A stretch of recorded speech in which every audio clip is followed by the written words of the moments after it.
Welcome to the Radial Pro installation operation video. The purpose of today's presentation is to guide you step by step through the process of installing and operating your new Radial Pro shaker conveyor system. Before we begin, I want to familiarize you with the various components that you'll be receiving with your system. So first of all, you'll either be receiving a Radial Pro LD shaker conveyor drive or a Radial Pro HD shaker conveyor drive. These drives will have either adjustable T-slot tongue mounting or adjustable faceplate mounting. Also, you'll be getting a pivot shaft, tray shaft connectors, a tray shaft, pivot rack support assemblies with either adjustable T-slot tongue mounting or adjustable faceplate mounting. Also, you'll get a filter regulator assembly with an on-off air dump valve. This assembly has a barbed fitting that attaches to this industrial air line. You'll receive 10 feet of industrial air line with a quick disconnect fitting that attaches to the shaker drive. Also, you'll be receiving tray support platforms with adjustable T-slot tongue mounting or adjustable faceplate mounting. Now, if you purchase a Radial Pro system with adjustable faceplate mounting, also you'll receive what is called a transfer drill template to assist you in drilling the holes for mounting your shaker drive and your pivot rack support assemblies. And also a transfer drill template for locating and drilling the holes for your tray support platforms. Okay, so you're going to hear me refer to the Radial Pro LD or Radial Pro HD system very frequently in this video presentation. And I just wanted to make you aware of some of the differences between the two. So here we're looking at a Radial Pro LD conveyor system. Now this LD drive has 350 pounds of push force and is capable of handling a rack that is 6 foot wide. So this will do up to a 6 foot wide press bed. It's also capable of handling up to 100 pounds of tray weight capacity and also up to 100 pounds of live scrap load continuously. Now the Radial Pro HD drive has 875 pounds of push force and is capable of handling press beds up to 12 foot wide. So up to 12 foot wide press beds with tray weight capacity up to 250 pounds and live load scrap capacity of also 250 pounds. Okay, so previously I mentioned that your Radial Pro system will come with either adjustable T-slot tongue mounting or adjustable faceplate mounting. In either case, this adjustable mounting will allow you to raise or lower your system by 1 inch. So in the neutral position, as we're showing you here, the top of the tray shaft rides 1 inch above the top of the bolster. So I'm putting a level on there to show you that. So that creates a condition actually where you have 1.5 inches of clearance between the top of the bolster and the underside of the tray. Why 1.5 inches? Well, we have tray mounts attached to the tray, and these tray mounts suspend the tray 1/2 inch above the tray shaft so that the bottom of the tray is not rubbing metal to metal on the tray shaft. So it's 1.5 inches above the bolster top. And it's also held level by these tray support platforms, which are also adjustable upward or downward in 1-inch increments. So this tray is level. I'm going to drop the level in there to show you. And it has that 1.5-inch clearance. So the 1.5-inch clearance would allow you, say, to be able to clear a 1-inch thick subplate on the bottom of your tool. That's very common. So a 1-inch thick subplate where it provides a 1/2 inch of clearance between the bottom of the tray and the top of your subplate. So if you need more, the system can be raised 1 inch. And if we raise it 1 inch, it provides 2.5 inches of clearance between the bottom of the tray and the top of the bolster. So 2.5 inches of clearance. So this would allow you to clear, say, a 2-inch subplate with a 1/2 inch of clearance. And then, of course, if you needed to lower the system down, you can lower it 1 inch downward from the neutral position, and this will put the top of the tray shaft at the same height as the top of the bolster plate. And this will provide you with a 1/2 inch of clearance between the bottom of the tray and the top of the bolster. So we just wanted to make you aware of the adjustability of the system. Okay, so before we begin with our installation, I just wanted to make you aware of the fact that this system can be mounted on either side of your press. If you notice, there's a flow direction arrow on the top plate of the shaker drive. This is an indicator for the direction that the scrap material will be flowing in. So in other words, the way it's mounted now, the scrap will come down the tray over the top of the shaker. If we want to push scrap in the other direction, we can simply turn the drive around by relocating the mounting onto this side of the shaker. So it's important that we decide which way we want the scrap to flow and which side of the press that we want the shaker system mounted on. Now, most often people will mount the shaker system on the side of the press that is opposite to where they're loading their tools. And of course, this will minimize the risk of damage that may occur by running into the system, say with a fork truck. So it's important at this stage, decide which way you want the scrap to flow and which side of the press that you want the shaker system mounted on. Okay, so there's just a couple more things that are really important to go over before we begin the actual installation. And we just wanted to show you first a Radial Pro LD shaker drive with adjustable T-slot tongue mounting. And of course, those T-slot tongues will be attached to your shaker drive at the factory, and they will be torqued. Also, the tongues will have the clamp plates attached to them.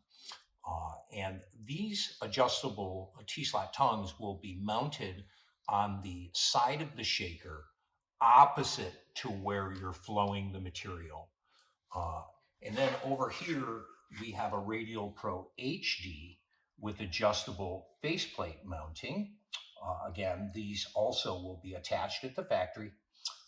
And they will be mounted on the side of the shaker opposite to where you'll be flowing the material.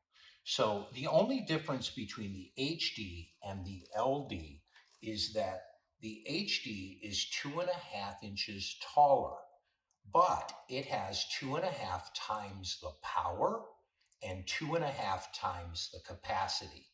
So it's 2.5 inches taller, but yet it's the same width and the same depth as the Radial Pro LD.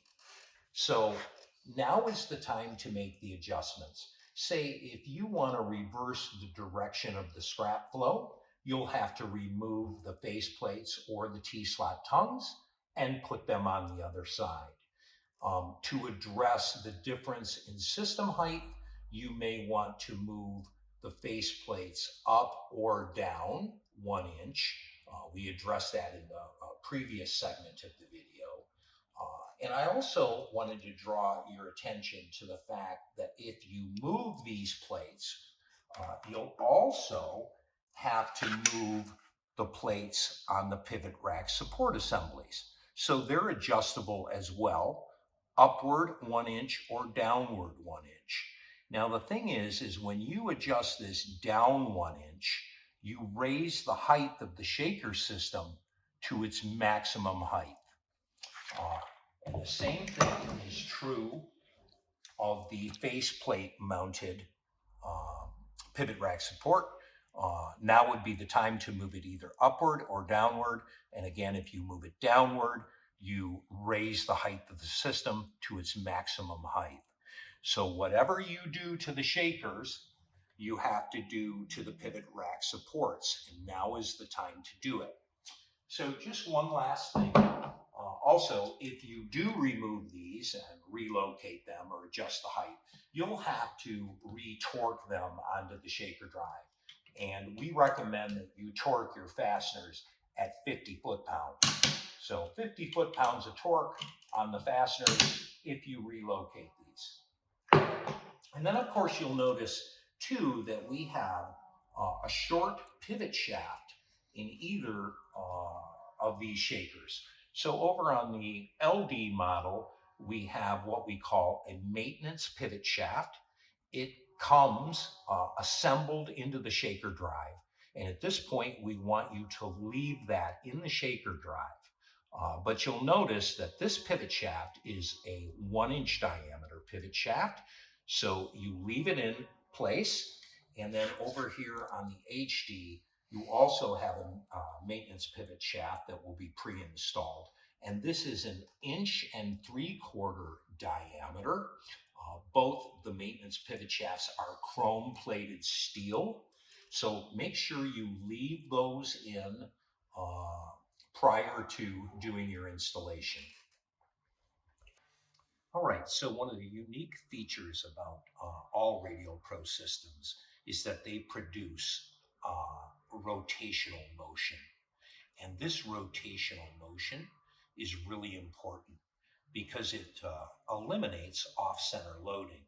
And by eliminating off-center loading, it allows you to move the shaker drive anywhere you want, say from the far right to the far left of the bolster plate in 3 inch increments. So literally anywhere on 3 inch centers all the way down the face of the bolster.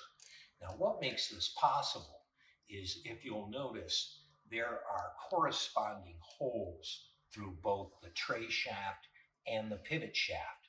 And these holes are on 3 inch centers. So simply the shaker drive will connect to those holes and can be moved anywhere you want on 3 inch centers.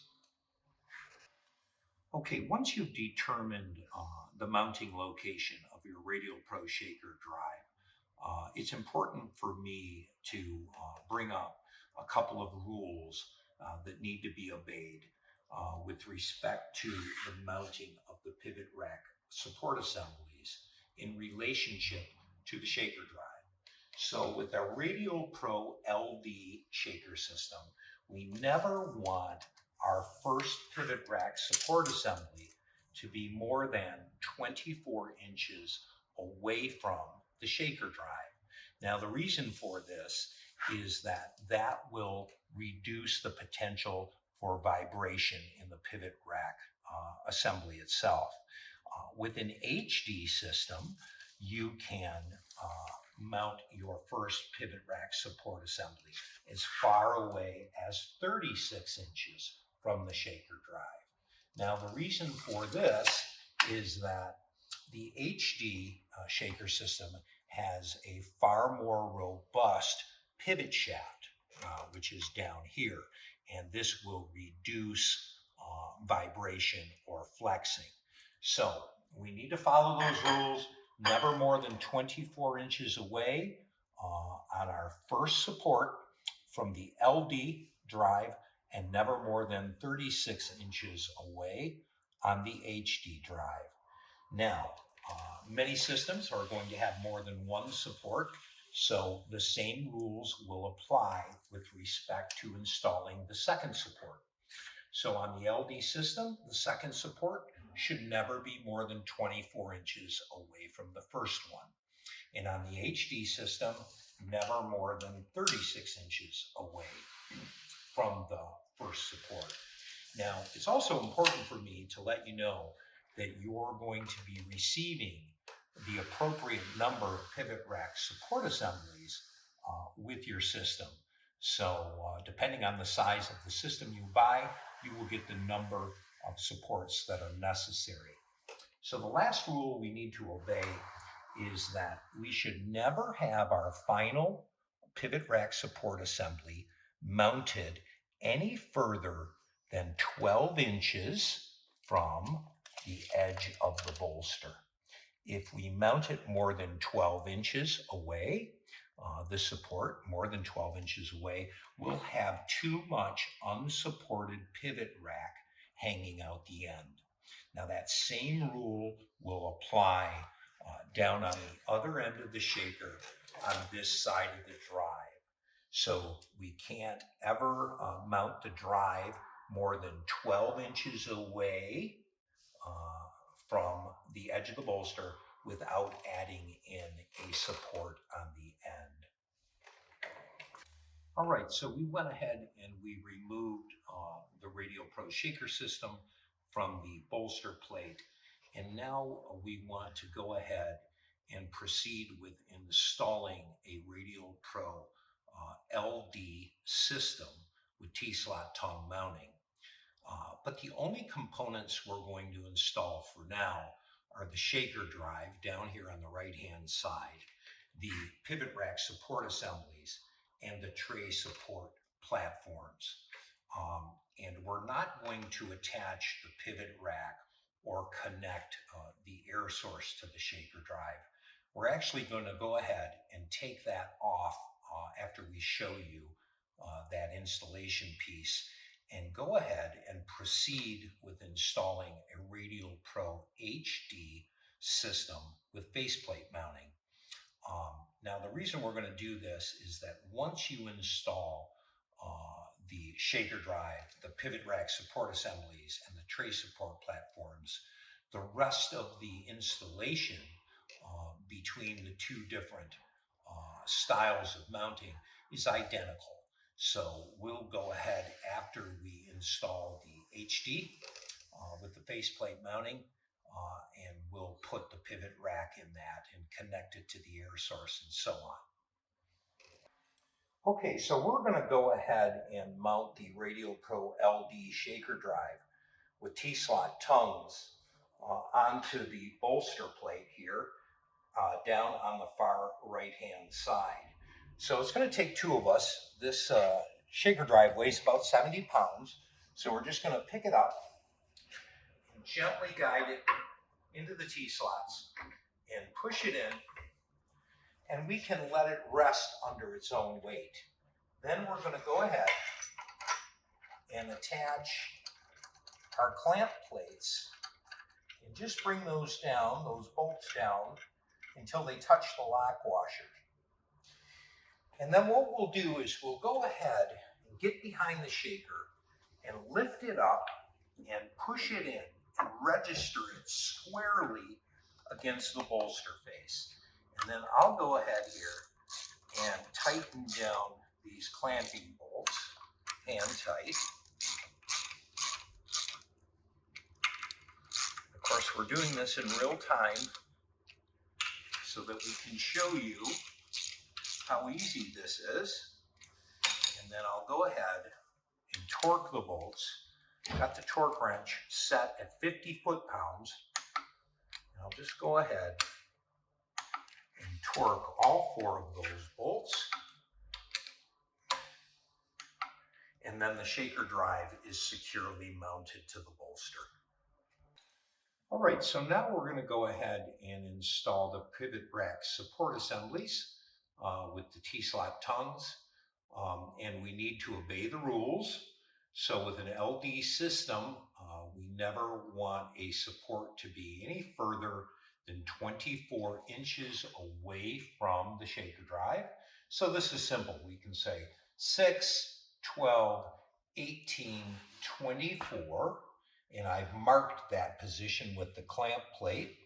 So I'm just going to go ahead and take the pivot rack support assembly and push it in to the T-slot, and then go ahead and attach the clamp plate to the support and just fasten the bolts down until they touch the washer. And then I'm going to go ahead and lift this up and push it squarely against the face of the bolster plate, and then go ahead and hand tight the clamp bolts with the ratchet.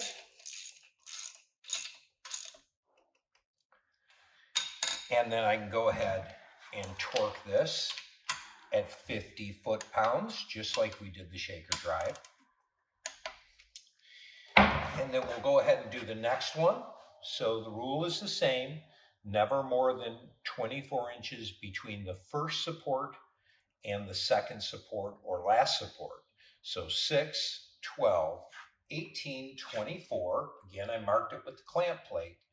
And I'll go ahead and take the second support and guide it into the T-slot, and then attach the clamp plate down into the tongue. Just hand tighten the bolts down till they touch the lock washer.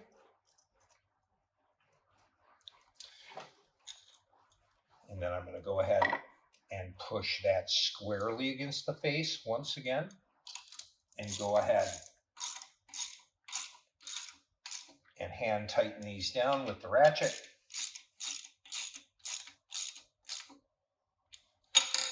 And then come back with the torque wrench and torque those to 50 foot-pounds also.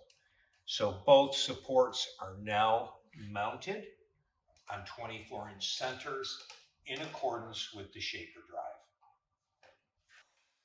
Okay, so now we're going to go ahead and we're going to mount our tray support platforms. Just want to bring your attention to a few things. One is these support platforms have UHMW polyethylene wear pads along the top of the support platform. This is the surface that your tray will ride on. It's very wear resistant, so that's important. Then also, these support platforms have 2 adjustable T-slot tongues. These tongues can be adjusted upward or downward 1 inch from their neutral position, just like the shaker drive and the pivot rack supports. So they're adjustable upward and downward, and then they are also movable to a new location in 6-inch increments. You can move them to the right or to the left, just in case you have an obstruction with one of your T-slots, which won't allow you to fit this on, so you could just move the tongue. And also something worth noting is that we have inserted set screws into each of these tongues. And these are alternative set screws. They will come with your system. And there's a reason for that. And I want to bring your attention over to the bolster plate again. We have clamp plates, which are 1/2 inch thick with bolt heads sticking up that are holding the pivot rack support assemblies and the shaker drive assembly and this other tree support platform. Now, there may be a condition where this is an obstruction, meaning your subplate on your tool may come out far enough that it interferes with the clamp plate. If that's the case, these clamp plates can be removed, and then set screws can be inserted in the tongues, and then we can go ahead and mount this in the T-slots. Just gently line it up with the T-slots and push it in, and it can rest under its own weight. And then, of course, we'll need a ratchet with a hex socket. And then we can go ahead and push this in and lift it up and make sure that it's square with the face of the bolster plate. And then go ahead and tighten these set screws. All right, so we went ahead and completed the installation of the two tray support platforms. We decided to use the clamp plates, and we went ahead and torqued the bolts in the clamp plates to 50 foot-pounds. So now, really, we have brought the level of this installation to a point where we want to stop and then begin installing a Radial Pro HD system with faceplate mounting so that we can simultaneously have both the T-slot tongue mounting system and the faceplate mounting system at the same level of installation before we proceed with the remainder of the components. So when we get the other system at the same level we're at now, we'll go ahead and install the pivot rack assembly and go ahead and make the air connections and show you how to operate the system. So if you purchased a Radial Pro system with T-slot tongue mounting and you want to skip ahead in the video, now would be the time to do so, and then you can pick up at a point where we're installing the remainder of the system, and then we'll go ahead and complete things. All right, so we went ahead and removed the Radial Pro system with T-slot tongue mounting so that we can have full access to the bolster plate here and show you how to drill and thread the mounting holes for the Radial Pro system with faceplate mounting. Now, I just want to show you, we have pre-drilled and threaded holes on 3-inch centers all the way down the face of this bolster. Of course, we won't be doing that in this presentation. You don't need to do that. You're only going to need to drill and thread 4 holes on 12-inch centers to mount the shaker drive, and then 2 holes for each pivot rack support assembly. So we'll just be drilling the holes that are required. These holes, of course, are for our purposes for moving and testing the shaker drives.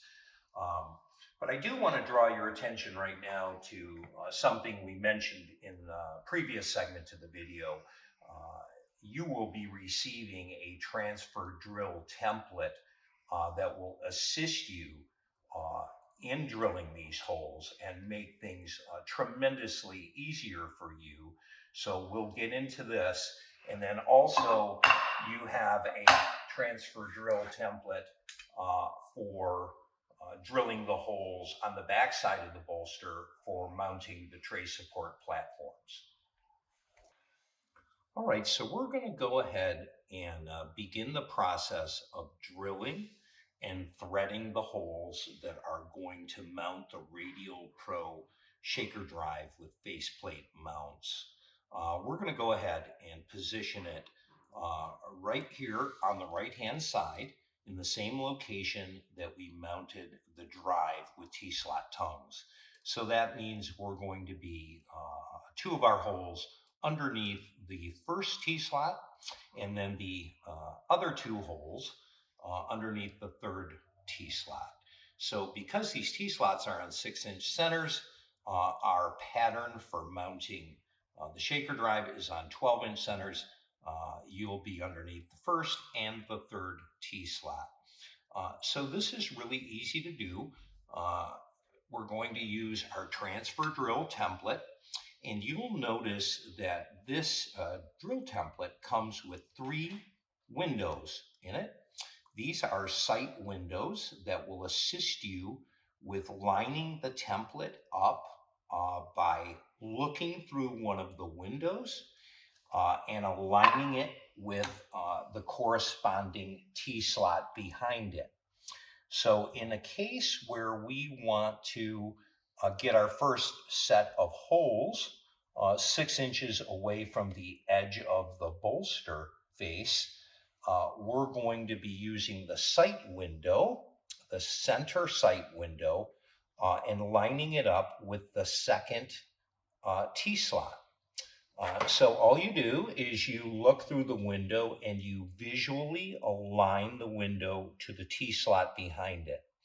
Now, why the other windows? These windows are here in case you can't mount your shaker in this position and say you need to mount it 3 inches over to the right or 3 inches over to the left. You can simply look through this window, which is now lined up with the first T-slot, and the third window, which is lined up with the other T-slot. So you can sight through and locate your template that way as well. So again, we're going to have it mounted in the center of the second T-slot, but we can easily move it 3 inches this way if we wanted also, and look through the other two windows and line those up with the T-slots. So for now, we're going to line this up so that our template is lined up with the second T-slot. And then just simply hold the template up against the face of the bolster plate with your hand. And then the template comes with these clamp plates and bolts, which slide into the T-slot. And then they go ahead and slide into the slot or slots in the top of the drill template. And you can simply just wind these down hand tight. We'll put the other one in there and slide it up into the slot and just bring it down hand tight. And then we can go back and double check to make sure we're lined up. And then further, another check would be to go ahead and use a tape measure and come off the edge of the bolster and measure over 5 inches to the edge of the template. Why 5 inches? Because these holes are set back 1 inch from the edge of the template. So to double check it, 5 inches, then you can go ahead and push it up squarely against the face of the bolster plate and go ahead and tighten down the clamping bolts in the template.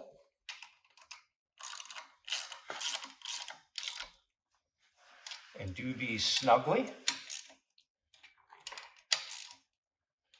And then the template is securely attached to the bolster face. All right, so we've went ahead and securely mounted our transfer drill template to the bolster.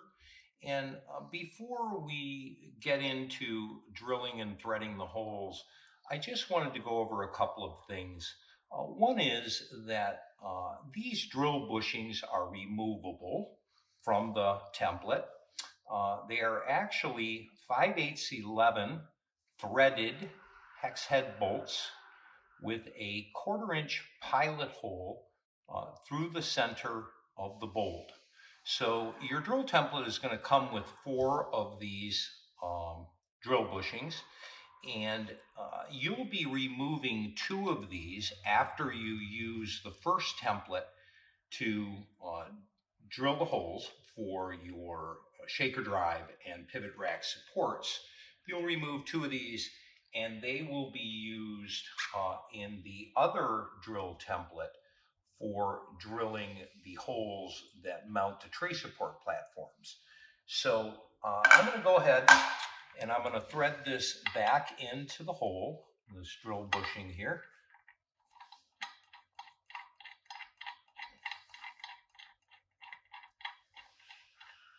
And if you would like, you can go ahead and come back and snug up these drill bushings using a 15/16 wrench.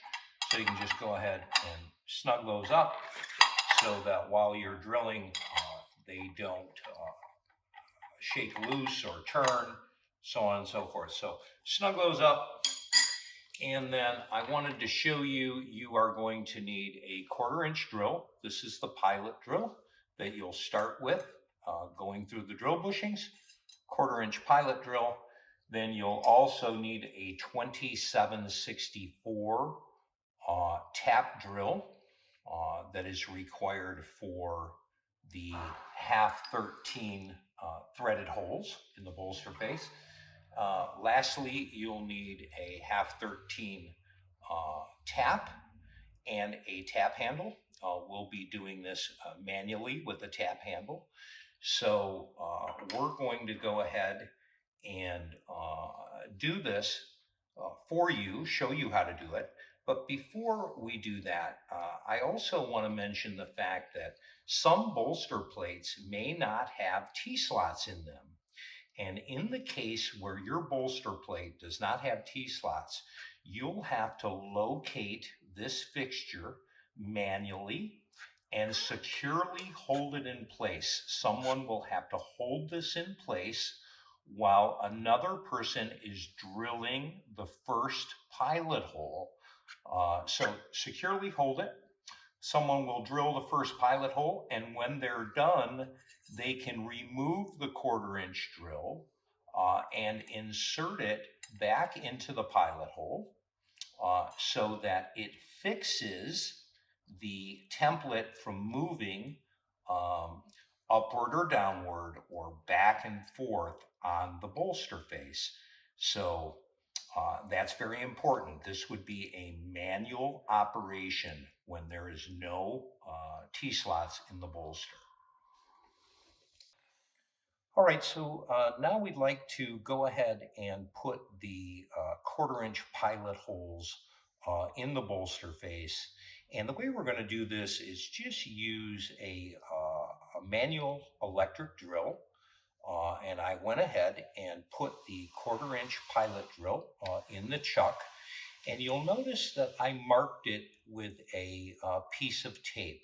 This is so that when we drill the hole through the bushing, we can drill it in to a point where we come up against the tape, where you see the tape start to make contact with the head of the bolt, to make sure that we get the pilot hole drilled deep enough into the bolster face.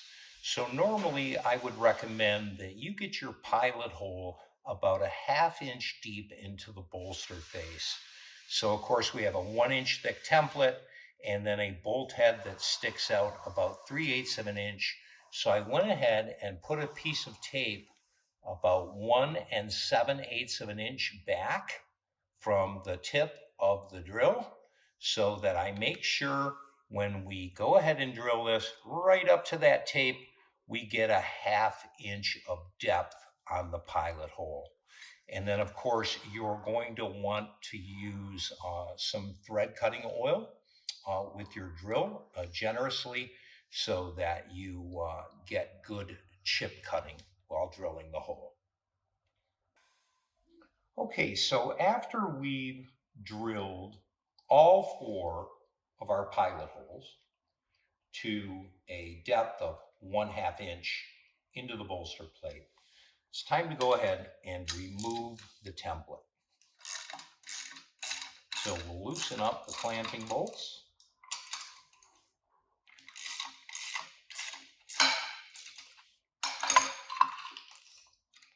And remove the template.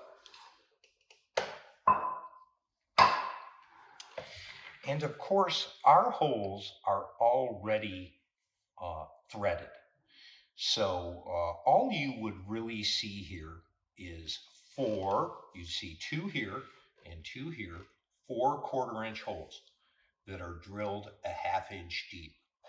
So we need to now manually drill these 4 holes deeper than a 1/2 inch because we actually want to put a thread, a 1/2 inch 13 thread that is about 3/4 of an inch to 1 inch deep of thread into the bolster face.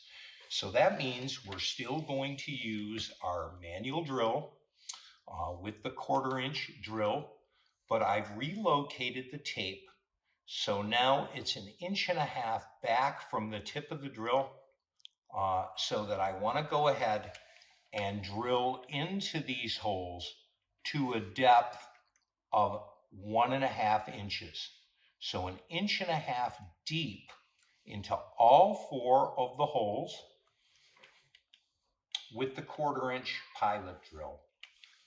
That will allow us then at 1.5 inch depth to come back and put the 2764 tap drill to the same depth. Okay, so when we have completed drilling our 4 1/4 inch pilot holes to a depth of 1.5 inches, it's time now to go ahead and drill our 2764 tap drill holes to that same depth of 1.5 inches. And to do so again, I put a piece of tape on the drill to mark it 1.5 inches back from the tip of the drill. So we'll go ahead and we will drill those 4 holes. And it's also important that a couple of things. One is be very generous with the cutting oil while doing this drilling. And then also make sure to the best of your ability that you're holding your drill perpendicular and straight while doing the drilling, because this will be important when we're threading the 1/2-13 holes. So straightness is important. The drill will follow the 1/4 inch pilot hole reasonably well, but also, make sure visually that you try and keep this straight. So we're going to go ahead and drill all 4 of those holes with the 2764 tap drill to a depth of 1.5 inches. All right, so after you have drilled your 4 tap drill holes to a depth of 1.5 inches, it's time to go ahead and use your tap to thread the holes. So we want to thread these holes to a depth of at least 3/4 of an inch to 1 inch in depth. So again, be generous with your thread cutting oil and make sure to the best of your ability when you're starting the tap that you get it perpendicular to the bolster face and try and keep it as straight as possible. All right, so after you complete drilling and threading the holes in your bolster face, it's time to mount the shaker drive. And of course, this shaker drive, Radial Pro HD, has faceplate mounts. You can see that those mounts are positioned just below the T-slot tongues. So the transfer drill template puts these holes in a location where these mounts will never interfere or obstruct a T-slot, which is very nice. So we went ahead and mounted this drive hand tight. I'm going to go ahead and torque it to 50 foot-pounds, all the bolts in the face plate mount.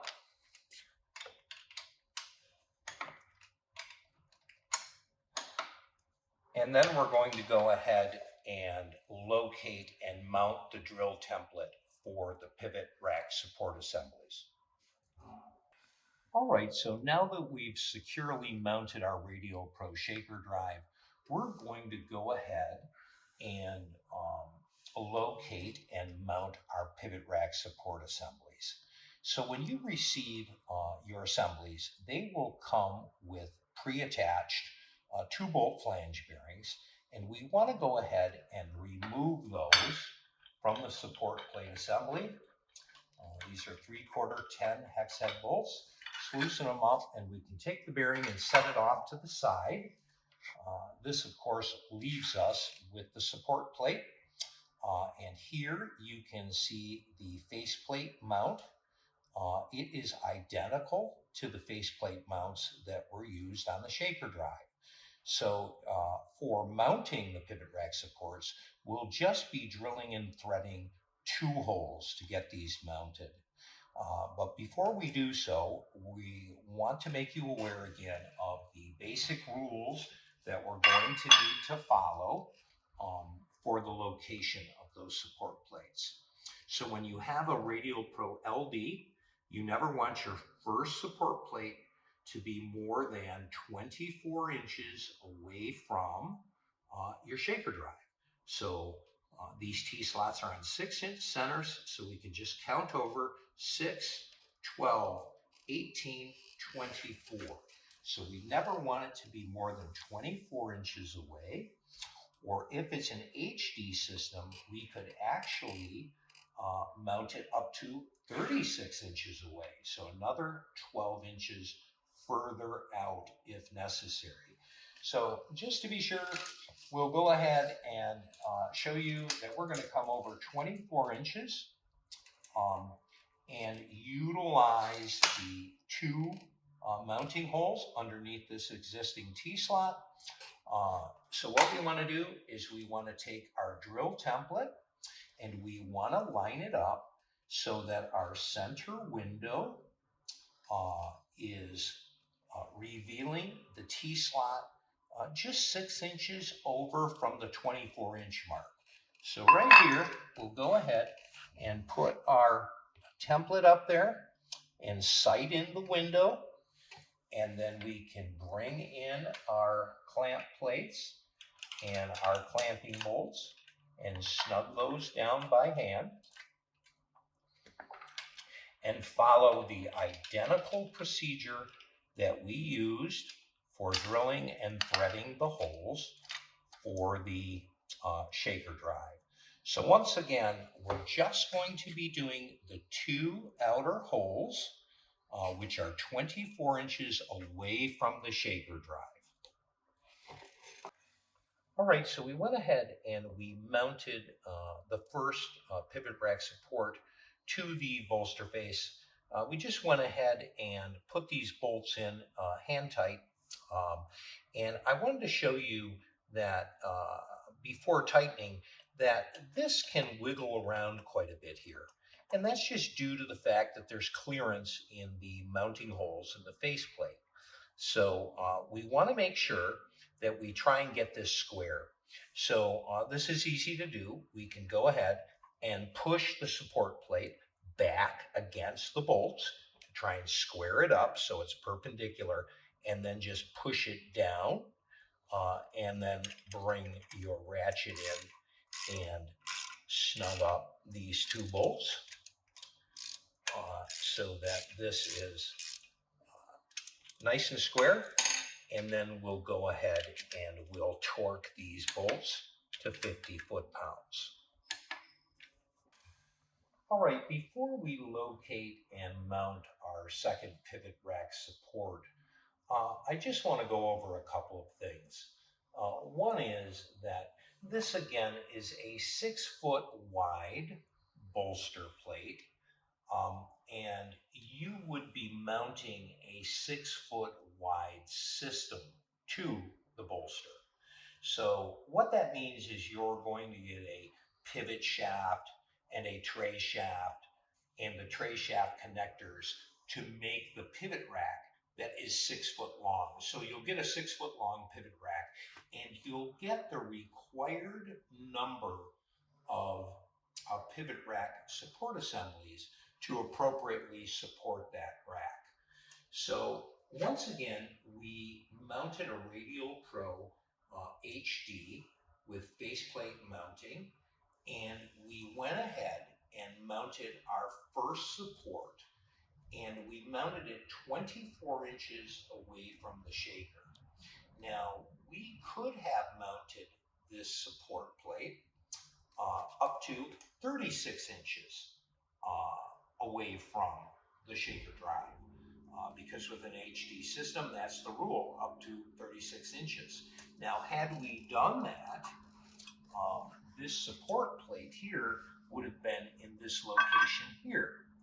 Um, Now, what that would have done is it would have created a situation where you violate the rule that says your last support with respect to the end of the bolster should never be more than 12 inches away from the end of the bolster.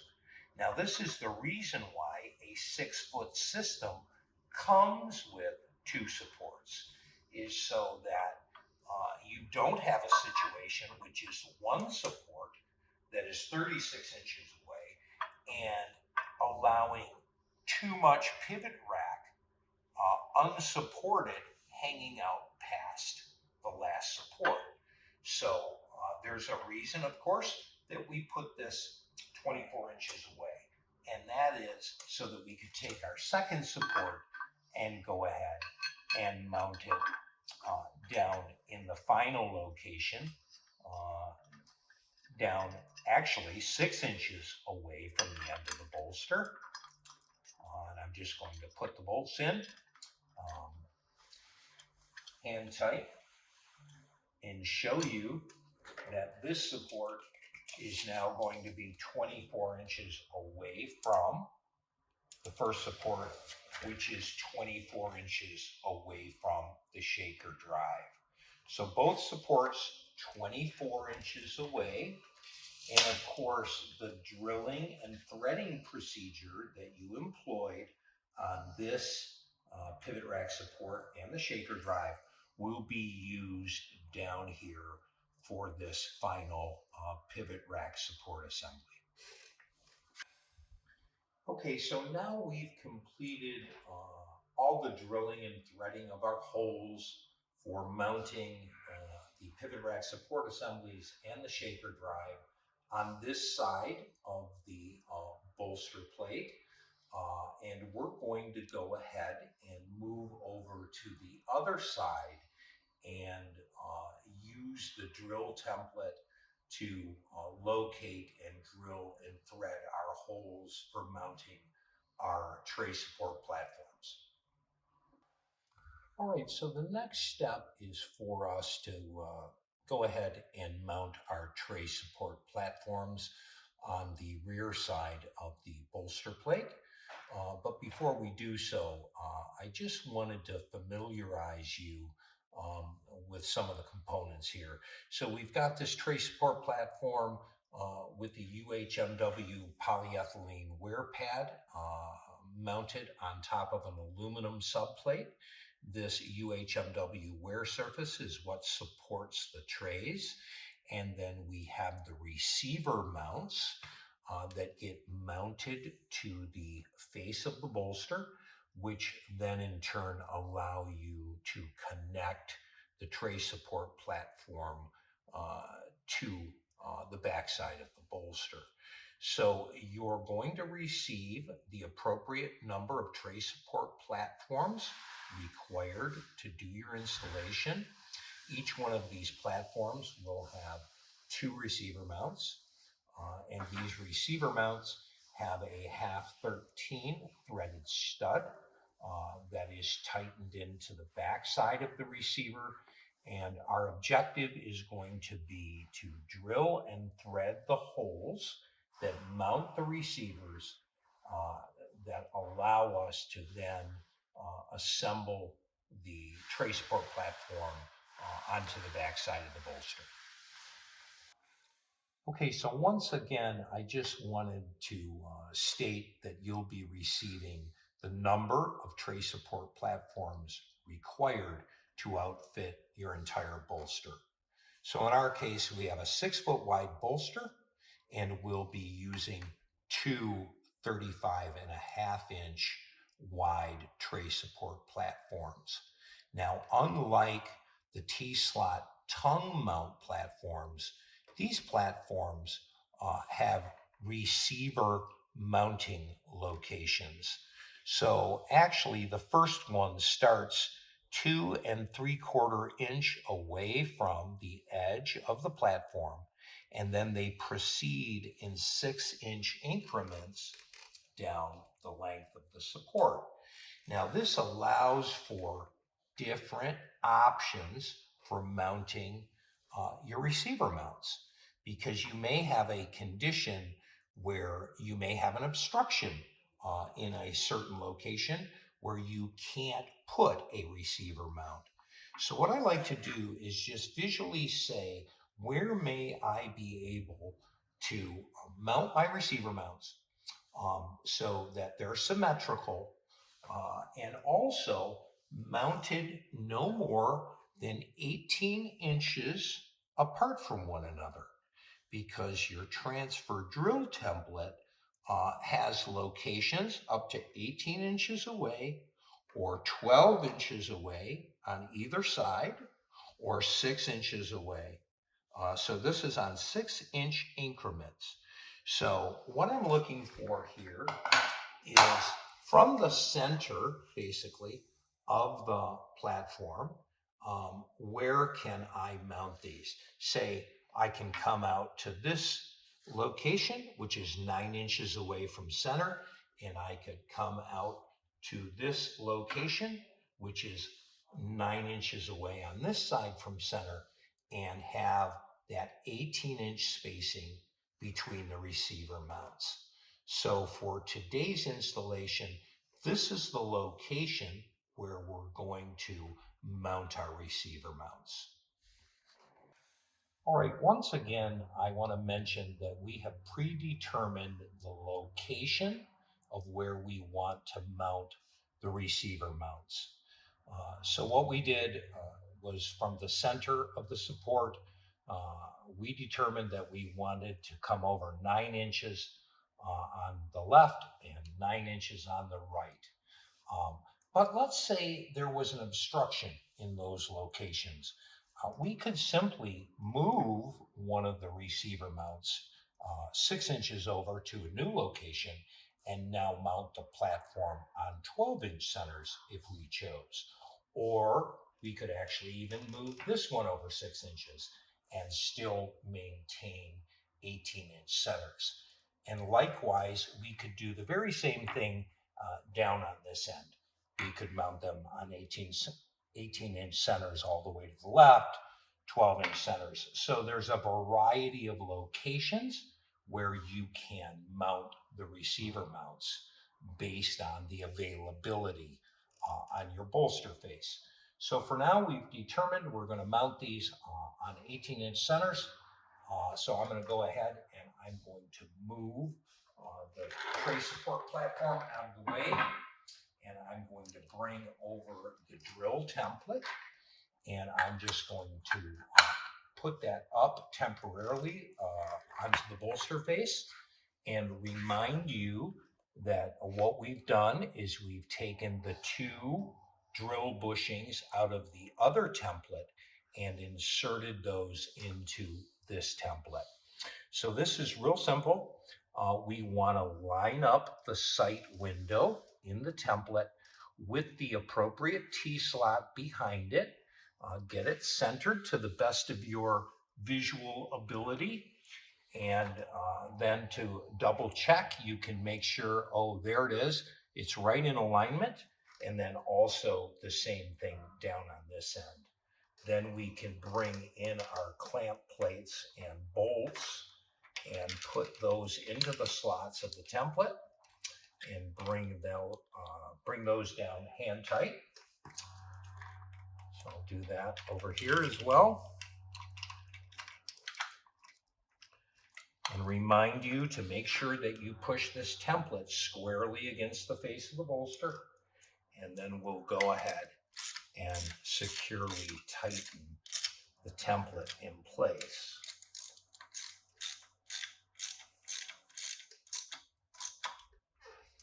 And with this securely in place, we can now go ahead and drill our 1/4-inch pilot holes through the template and our tap drill holes after we remove the template, and thread the holes just in the same manner that we did with the shaker drive and the 2 pivot rack support assemblies. All right, so now we've removed our drill template and we're going to go ahead and mount our receiver mounts. So you can see this is a round steel mount. It has a half 13 threaded stud that has been tightened into the receiver mount. And all you need to do is go ahead and thread this into the hole that you've drilled and threaded, spin it in. Very simple to do. And then go ahead and tighten this. There's flats on the receiver mount where you can go ahead and tighten this down with an adjustable wrench. And then I'll go ahead and do the second mount as well into the threaded hole. Nice and easy. Go ahead and tighten it right up against the face of the bolster plate. Take your adjustable wrench and then tighten this down. And you really want to get these nice and securely tightened. So then we've got both of these mounted on here. And then this is really simple. We just take our tray support platform and we go ahead, and in this case, I'm going to locate it in the center hole on each of these locations. You can see the receiver mount protruding into the center hole in both locations. And then we have a clamp plate, which has a steel plate with a half 13 hex head bolt that you just simply tighten the bolt and the clamp washer into the receiver on both hole locations.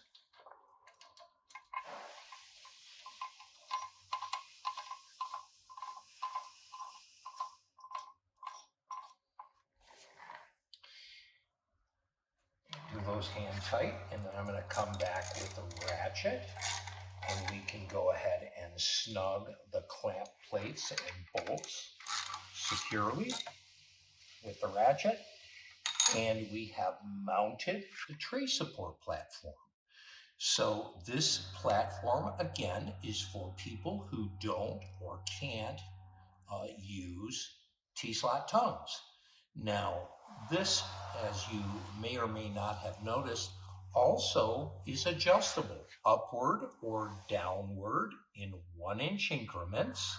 So we can move it down an inch or raise it up an inch in correspondence to the height of our shaker system on the other side of the press.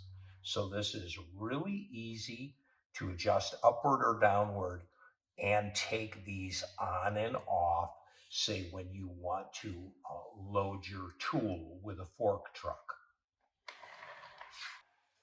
Okay, so we went ahead and mounted the second tray support platform in the same manner that we did the first one. Just wanted to show you that these are designed in a manner where you have a half-inch of spacing between the two platforms so they don't interfere with one another when you take them on and off. So that really concludes this portion of the installation of a Radial Pro system with faceplate mounting. We brought it to the same level that we did the T-slot tongue mounted system.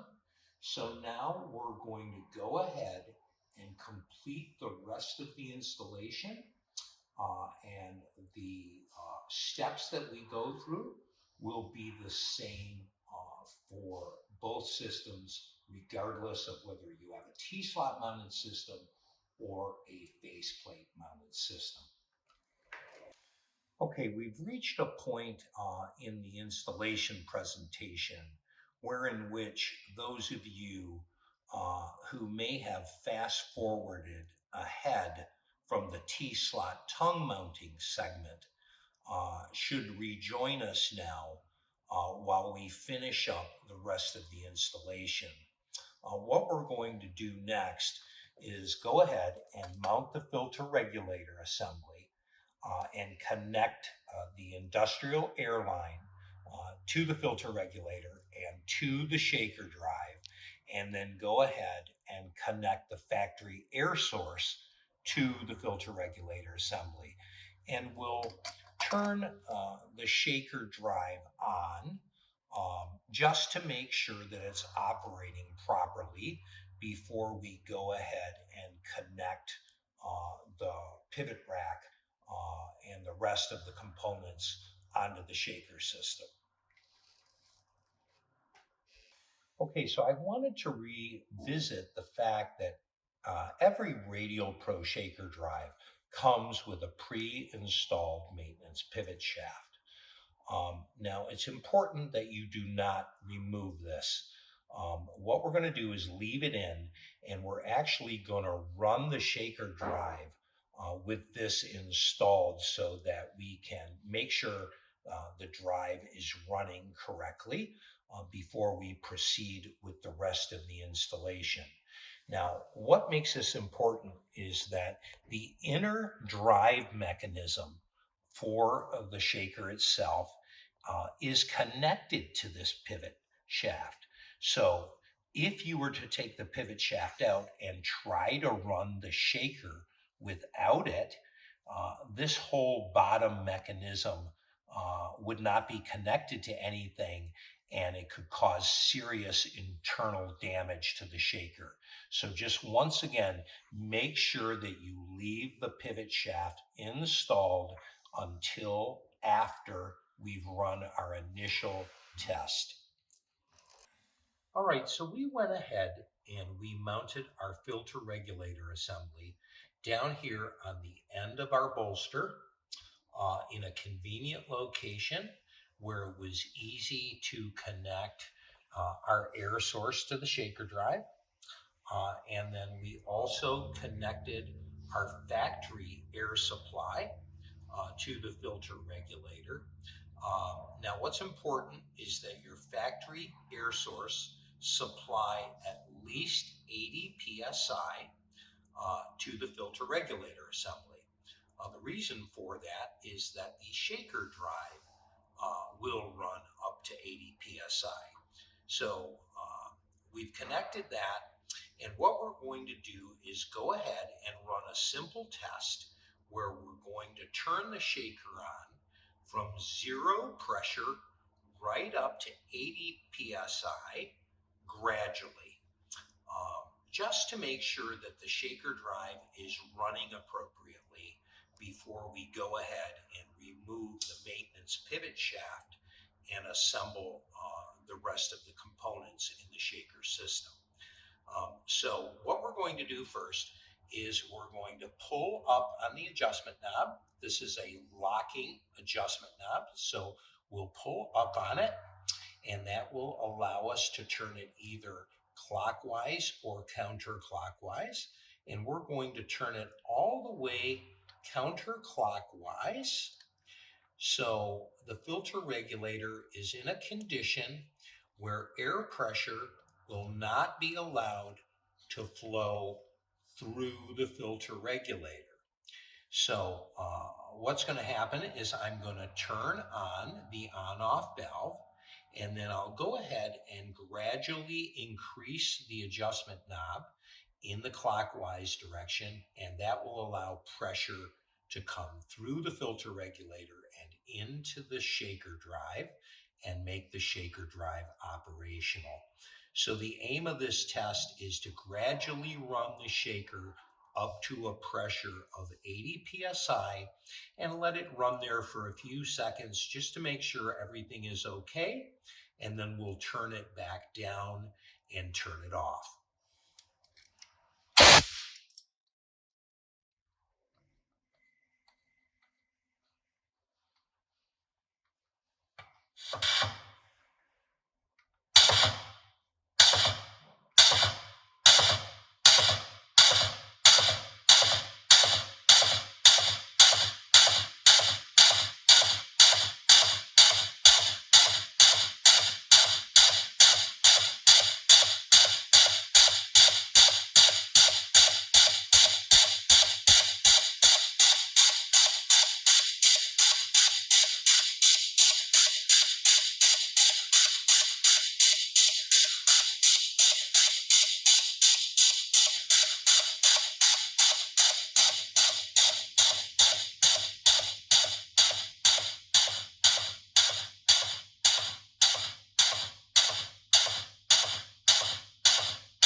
All right, so I turned the shaker back down to 30 psi and then pushed down on the adjustment knob to lock it so that it cannot be changed, but everything ran just fine.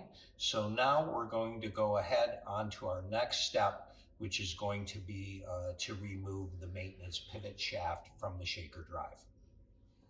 All right, so before we remove the maintenance pivot shaft from the shaker drive, I'm going to go ahead and disconnect the air source from the shaker. That way we remain safe throughout the rest of the installation. So to get the maintenance pivot shaft removed, we're going to go ahead and loosen the 2 hex bolts that go through the saddle clamps and through the pivot shaft and thread into what we call the drive shaft connector. So we're going to loosen both of those bolts. They are torqued to 50 foot-pounds at the factory. So we'll go ahead and just break those 2 bolts free. And then we want to systematically loosen those bolts by going back and forth between the 2 bolts, which will evenly lower the drive mechanism down away from the pivot shaft. So we'll go ahead and loosen this one a little bit, and then we'll come over and loosen this one, and then come back onto that one, and then back over to this one. And at some point, they'll get to a point where they can be loosened the rest of the way by hand, which we're doing now. And just keep loosening those until they are unthreaded and loose from the drive shaft connectors. And you can simply pull them out, put them up here on top of your bolster, and you can see that now the pivot shaft itself has been disconnected from the drive shaft connector. So now we want to go ahead and remove the 2 flange bearings that are holding the maintenance pivot shaft.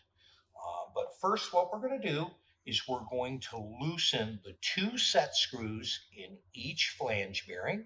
So I've got a hex key, and I'm going to insert that into the flange bearing and go ahead and loosen those so that the pivot shaft can be removed from the flange bearings.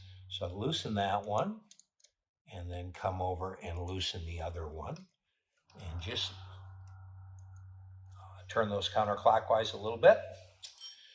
So now this pivot shaft can actually move freely through the flange bearings. But what I'll do is then go ahead and loosen the flange bearings, both flange bearings, take them loose from the housing sides on the shaker drive. So these are also tightened at the factory.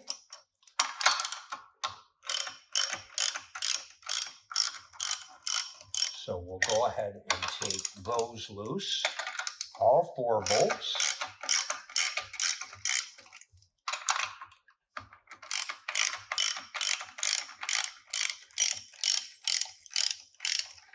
And we should be able to loosen these the rest of the way by hand until they can be pulled right out of the flange bearing. So we'll remove those, and then we'll come over and remove these.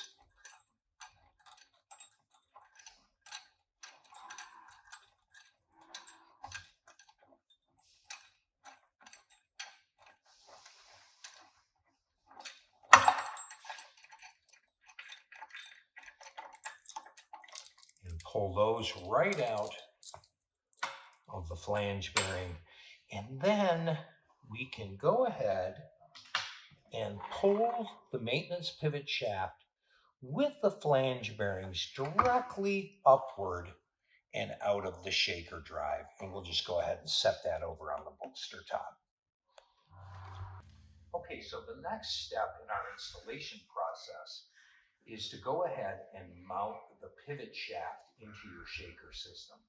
So whether or not you have a Radial Pro LD or HD really doesn't matter. The process is going to be identical, with the exception that the LD pivot shaft is going to be a smaller 1-inch diameter shaft.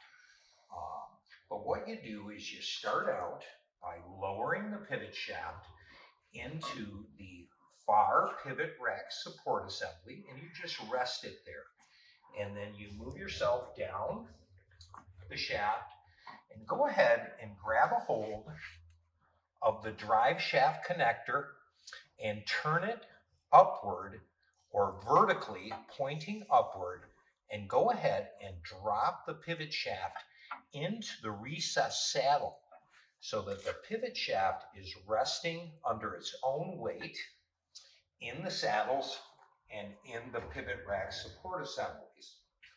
So then what we want to do is come over and make sure that the end of our pivot shaft is basically equal to the end of our bolster plate. And once we got it close enough in line, then we can go ahead and insert the flange bearings onto that pivot shaft. So what we're going to do is start by installing one of the flange bearings down to the pivot rack support assembly. So you simply just put the flange bearing on the end of the pivot shaft and then lift the pivot shaft up vertically and slide the flange bearing down. You can drop the pivot shaft and get the flange bearing close to the support plate. Then you can go ahead and take the second flange bearing and do the same process. Slide it on the end of the pivot shaft, get it close to the plate, but not right up against it. And the reason for that is that you're going to come down here and install the two flange bearings onto the pivot shaft by the shaker drive. Now, also I wanted to mention, this is a 6-foot pivot shaft. So you may have a 12-foot system in which you may need 2 people to lift and negotiate the pivot shaft a little easier. But for a 6-foot shaft like we're doing today, it's easy enough for one man to do this. So we're going to go ahead and take the first flange bearing for the shaker drive, slide it onto the end of the pivot shaft, and then lift the pivot shaft up and slide the bearing forward. And then you can go ahead, rest it back down, get it close to the plate, and then take the second bearing and go ahead. This bearing will go on opposite to the first bearing and slide it on the end of the pivot shaft. And then once again, lift your assembly upward and then go ahead and drop it into the drive shaft connector saddles. Now also it's important at this stage to make sure that your Zerk fittings on your flange bearings in all 4 locations are pointed upward. That way you'll be able to access them for greasing in the future. Okay, so before we attach the flange bearings to the shaker drive or pivot rack support assemblies, it's important that we do one thing first, and that is we need to assemble one of our tray shaft connector assemblies onto the pivot shaft, and in particular through this hole in between the 2 flange bearings. What we need to do is turn this pivot shaft 90 degrees so that we can go ahead and push this saddle clamp with bolt through the hole, and then take the tray shaft connector and screw the bolt into it so that we can fasten it to the pivot shaft. And what this allows for is for us to go ahead and tighten this assembly and have access to the head of the bolt. And then we can go ahead and torque that tray shaft connector to 50 foot-pounds. Now you'll see why that was important, because once we turn this assembly vertically so that the tray shaft connector is pointing vertically upward, that will allow us to then drop our bolts through the pivot shaft into the drive shaft connectors. And then you wouldn't be able to adequately get underneath the saddle clamp and tighten the bolt. So make sure that this is assembled and torqued first before we move on. All right, so before we fasten our flange bearings with our fasteners, first we want to go ahead and make sure that we visually align the hole through the pivot shaft above the drive shaft connector. We want to make sure that hole is approximately located or lined up with the center line of the drive shaft connector. And if you do that, then the one on the opposing side will also be in alignment. And then, of course, you want to make sure that your pivot shaft is in alignment with the end of your bolster plate. Once those conditions are lined up, then you can go ahead and put your 3/4 10 hex head bolts into the rear holes of your flange bearings. Just in the rear holes, not in the front holes, not yet. So I'll go ahead and wind that in by hand, and then put the other one in the rear hole, wind it in by hand.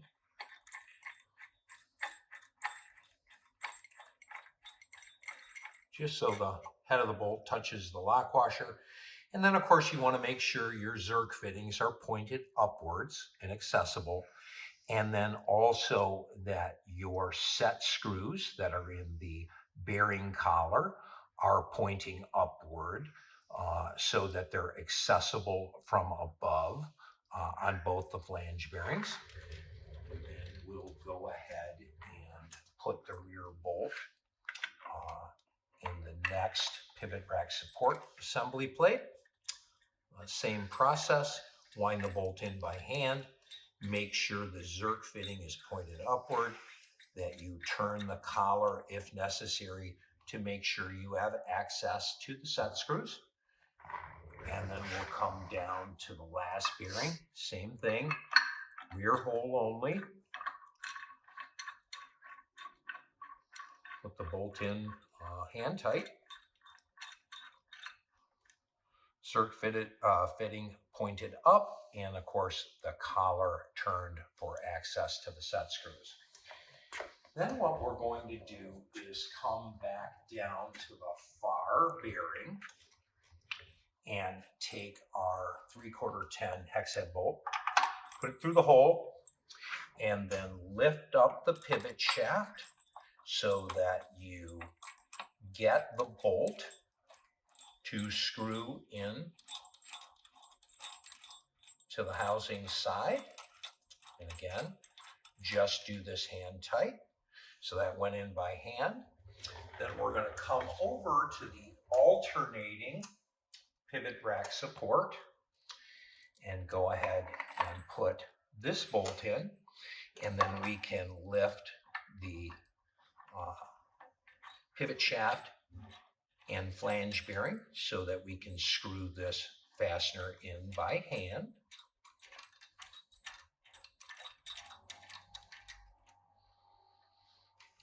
And then we'll come back and go ahead and put the last 3/4 10 fastener into the bolt hole in the other flange bearing. So we just want to get that started by hand and screw it in there.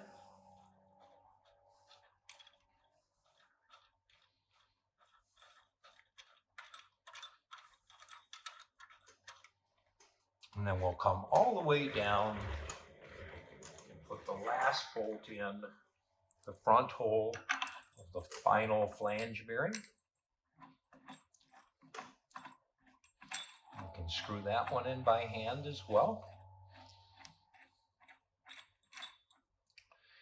And so now we've got all of the fasteners just hand tightened into the flange bearings.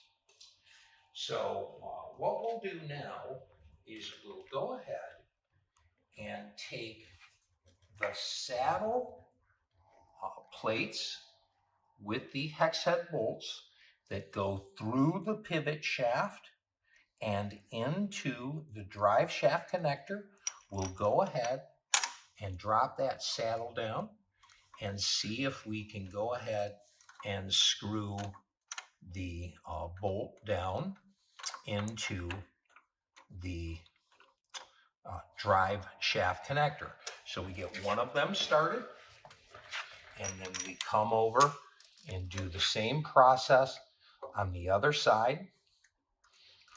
And then what we want to do is we want to be able to lift up on the bottom of the drive shaft connector and spin this bolt down just till the head touches the lock washer. And likewise, do the same process on the other side.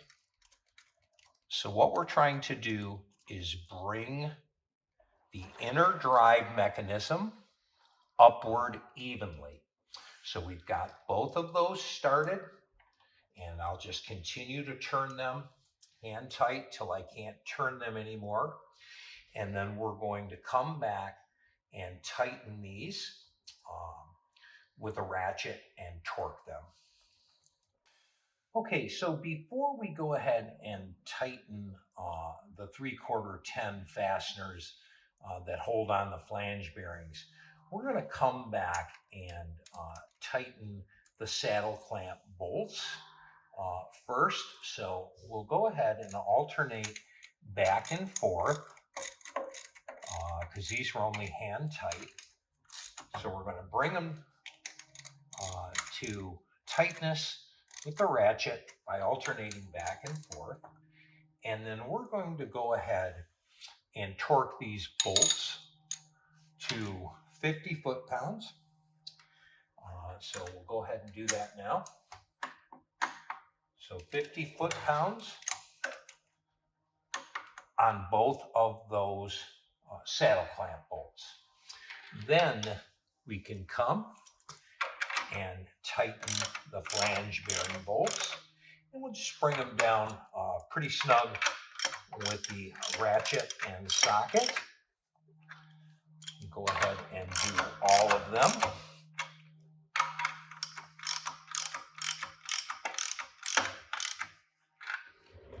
Move down to the pivot rack support assembly bolts.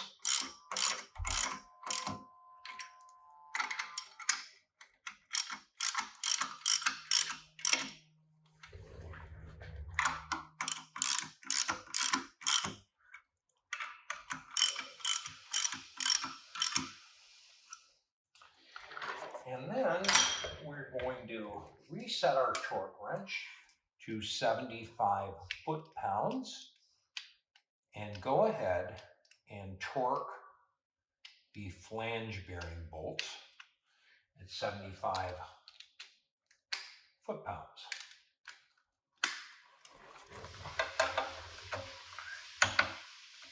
So we'll go get all of those torqued nice and tight.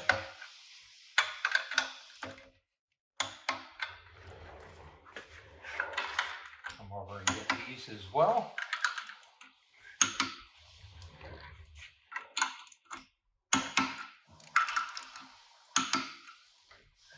Okay, so now we have all the bolts in our flange bearings tight, everything lined up properly.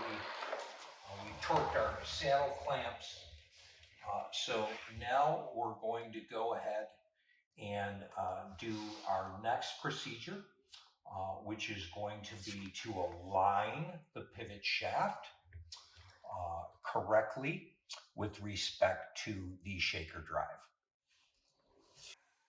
Okay, our next step in the installation is going to be one of the most important, and that is moving the pivot shaft into a location where you don't have binding between the UHMW side guard and the housing side. So as you can see here, we have plenty of clearance. There's no binding between this side guard and the housing side. But if we come over to the other side, you'll be able to see that the side guard is right up against the housing side. And this creates a condition where there is drag or going to be drag on the shaker drive. And this will affect the performance of the shaker drive with respect to how well it moves scrap. So what we need to do is go ahead and move the pivot shaft in a direction to create some freedom of movement with this side guard. So that's easy enough to do. I'm going to slide around here, and you can go ahead and use a rubber mallet and hit the drive shaft connector. Just hit it on the side, and you can go ahead and slide the whole pivot shaft with drive shaft connectors over. And then you can see we still have quite a bit of clearance there between the side guard and the housing side. And we've created a little bit of clearance now on this side. So we want to go ahead and drive it over a little bit more and try and make a condition where the spacing between the side guard and the housing side is equal on both sides of the shaker drive. So here you can see what looks to be pretty equal spacing. I'll step behind and hold these both out, and you can see the spacing between the side guard and the housing sides. So that is extremely important. All right, so after we've made the adjustment to the pivot shaft so that we could create freedom of movement between the UHMW side guard and the housing side, we want to go ahead and tighten the two set screws in the collar of each flange bearing. So this includes the flange bearings that are located on the pivot rack support assemblies. Now, the reason we do this is to prevent the pivot shaft assembly from walking to the left or to the right. So this will lock it in place and assure that we maintain this degree of freedom between the UHMW side guard and the housing sides. So I'm just going to go ahead with a hex key and snug up the set screws in the collar, and then we can go ahead and tighten those by hand. We don't want to over tighten them, but make sure they're snugged up securely, not so tight that you would score the chrome plating on the pivot shaft, but make sure they're good and tight. So let's do that to all four of the flange bearings. All right, so the next step in our process is to install our tray shaft connector assemblies to our pivot shaft. So you will have received the required number of connector assemblies so that you can go ahead and do your whole pivot shaft. So what we're going to do is unscrew the top portion of the connector, and then go ahead and put the saddle clamp plate with the hex head bolt up through the bottom of the pivot shaft, right through the hole, and then we'll go ahead and screw the connector onto the bolt. Screw it down, and then just hand tighten the hex head bolt from below. Just snug it up by hand, and that's all we need to do for this portion. And then I'm going to show you the spacing here because we're going to go ahead and do the next connector. So you can place your next connector at either 9-inch, 12-inch, or 15-inch spacing. So this is easy to do, and ideally we want to connect our next tray shaft connector 12 inches away from this connector. So we would just go 3-inch, there's a hole underneath this bearing, 6, 9, 12.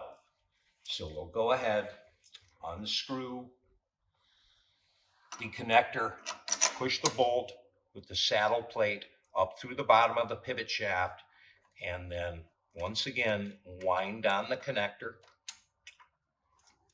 and hand tighten it down onto the pivot shaft. And now we have our second connector that is 12 inches away from our first, and then we can proceed down the shaft 3, 6, 9, 12, put another connector, and just work our way down the shaft with the remainder of the tray shaft connectors. All right, so we went ahead and installed the balance of the tray shaft connectors on the pivot shaft. And I just want to remind you that the ideal spacing for locating these is on 12-inch centers. So we went ahead and mounted these on 12-inch centers all the way down to the shaker drive. And then of course we had one in the center of the shaker drive, which is 9 inches away from this one here. And then we put one on the end of the pivot shaft down on the far end. Then we went ahead and we removed all of the 5/16, 18 socket head cap screws with lock washers from the top of the tray shaft connector and just set those up on the bolster top. And wanted to draw your attention to the fact that the top of the tray shaft connector is machined in a manner so that it creates a key seat with the bottom of the tray shaft. So each tray shaft has these key cuts on 3-inch centers proceeding the entire length of the tray shaft.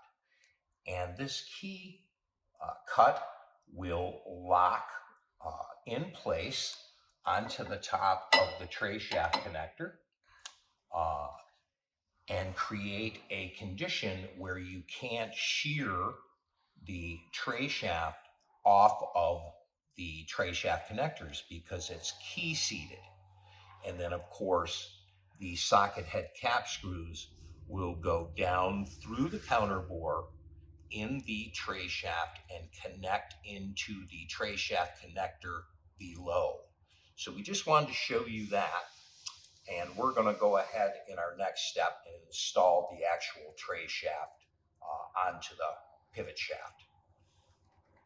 All right, so we're going to go ahead and install the 6-foot long tray shaft onto the tray shaft connectors. And the way you do this is you just take the tray shaft and drop it on to the last tray shaft connector. Make sure that it falls into the key seat, and then you can go ahead and lower the tray shaft down onto the other connectors. And you heard it click, which means that it seated down onto the remainder of the tray shaft connectors. And then you can move this tray shaft a little bit to the right or left to make sure that it lines up with the holes in the tray shaft connectors by looking from above. And then what I'm going to do is go ahead and screw in all of the 5/16, 18 socket head cap screws with lock washers. You just drop those down into the counter bore in the tray shaft and just go ahead and get all of those started by winding them down till the head of the bolt touches the lock washer. So this is really easy to do. We're not tightening them at this point. We're just getting them all started, all the way down the length of the shaft.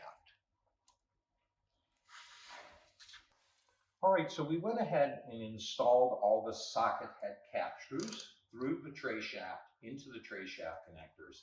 And so now we just want to systematically go ahead with a hex key and bring those down just so they're snug all the way down the length of the shaft. And then go ahead and torque these socket head cap screws to 20 foot-pounds. So we'll go ahead and torque these all the way down the length of the shaft.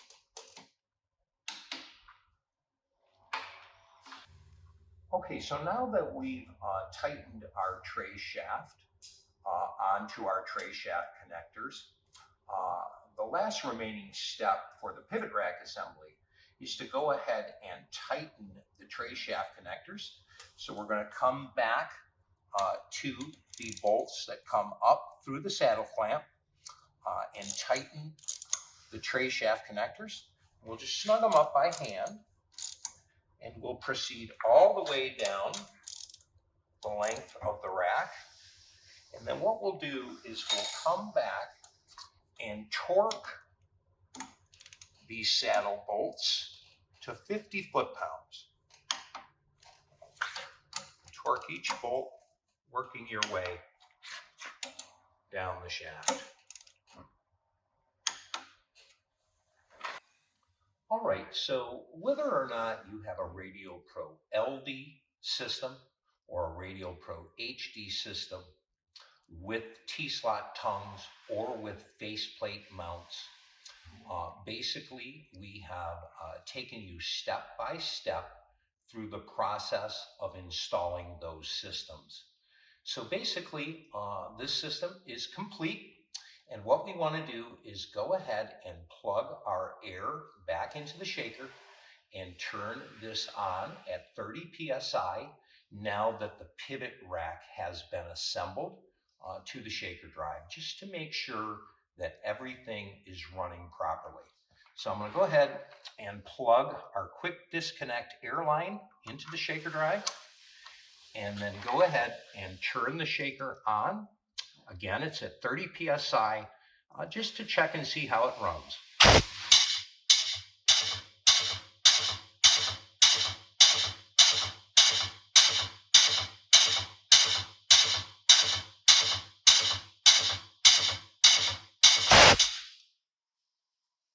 So as you can see, the shaker drive was running nice and smooth. So what we'll do next is go ahead and attach the trays onto the pivot rack and move some material down the trays, and that will conclude our presentation.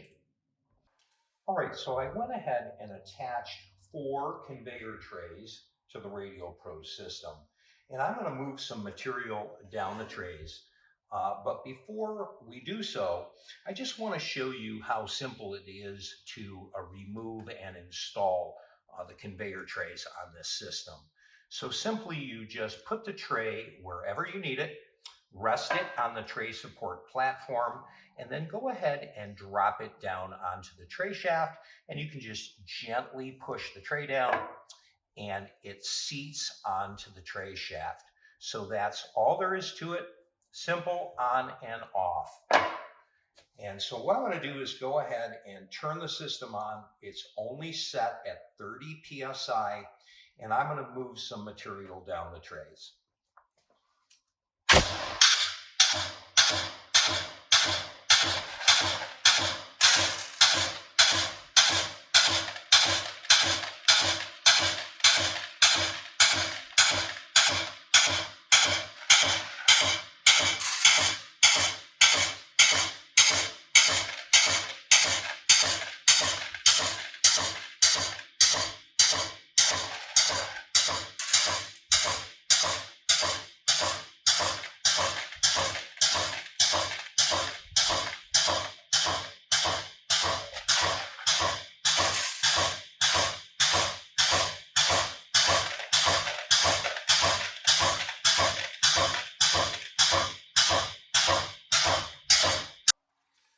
so we just demonstrated to you how efficiently this Radial Pro conveyor system moves material. It didn't matter whether the material was in the first tray, second tray, third, or fourth tray. It moved it all in the same manner. And the reason for that is that this Radial Pro system has the ability to handle off-center loading. You'll notice tray number 2, number 3, and number 4 are completely offset and off-center loaded with respect to the shaker drive. So furthermore, to demonstrate just how well this resists off-center loading, I'm going to turn the system back on. It's set at 30 psi, and I'm going to apply body weight down here on the pivot rack assembly to show you just how well it resists.